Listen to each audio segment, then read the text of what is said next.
It's worth bearing in mind how radically opposed this is to classical liberalism. Now, they like to invoke, say, Adam Smith, but if you read Adam Smith, he said the opposite. He's famous for not, the claim is that he was opposed to regulation, government regulation, interference in markets. It's not true. He was in favor of regulation, as he put it, when it benefits the working man. He was against interference when it benefited the masters.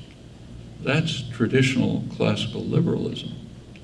This, what's called libertarian in the United States, which likes to invoke the history that they've concocted, is radically opposed to basic classical libertarian principles.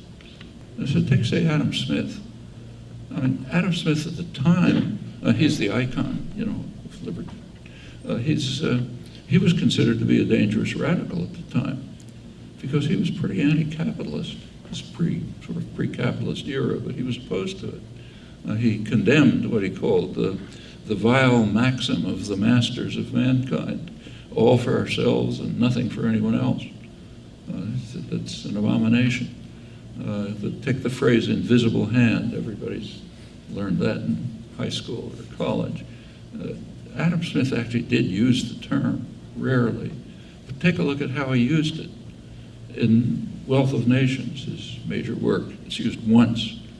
If you look at the context, it's an argument against what is now called neoliberal globalization. And what he argued is this. He was concerned with England, of course. He said, suppose in England that the merchants and manufacturers invested abroad and imported from abroad. He said, well, that would be profitable for them, but would be harmful to the people of England. However, they will have enough of a commitment to their own country, to England, what's called a home bias in the literature.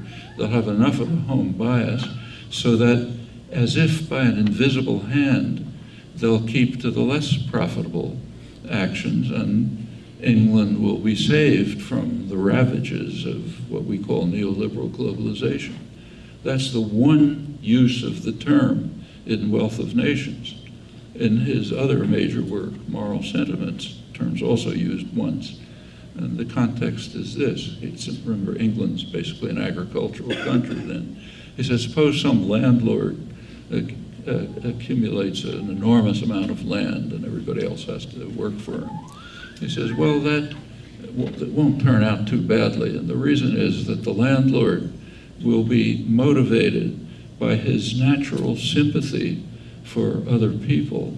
So he will make sure that the necessities of life and the goods available will be distributed equitably to the people on his lands, and it'll end up with an relatively equal and just distribution of wealth, as if by an invisible hand.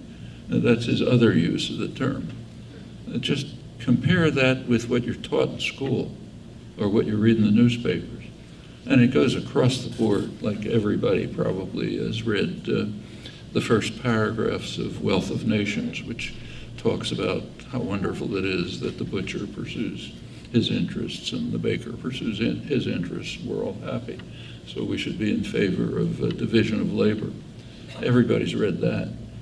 How many people have read a couple of hundred pages into Wealth of Nations where he has a bitter attack on division of labor for interesting reasons, and reasons that were standard in the Enlightenment environment in which he lived, very different from ours.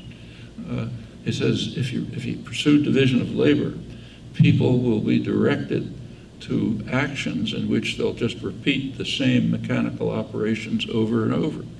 They'll be de-skilled. Okay, that's the goal of management for 100 years, de-skill the workforce. He says that's what'll happen if you pursue division of labor. He goes on to say this will turn people into creatures as stupid and ignorant as a human being can possibly be. And therefore, in any civilized society, the government will have to intervene to prevent any development like this. And that's Adam Smith's view of division of labor. The next step, here's a research project, take the standard edition, scholarly edition of Wealth of Nations, produced by the University of Chicago Press, naturally, on the bicentennial, with a scholarly apparatus, footnotes and everything else. And take a look at the index. There's a scholarly index. Look up division of labor. This part of the book is not referenced. You can't find it unless you decide to read 700 pages. Then you can find it. But that's his concept of division of labor. And it continues like this. I mean, I'm not extolling a lot of things that you can harshly criticize, like his advice to the colonies. But nevertheless, it's a very different picture from what's called libertarianism or capitalism today.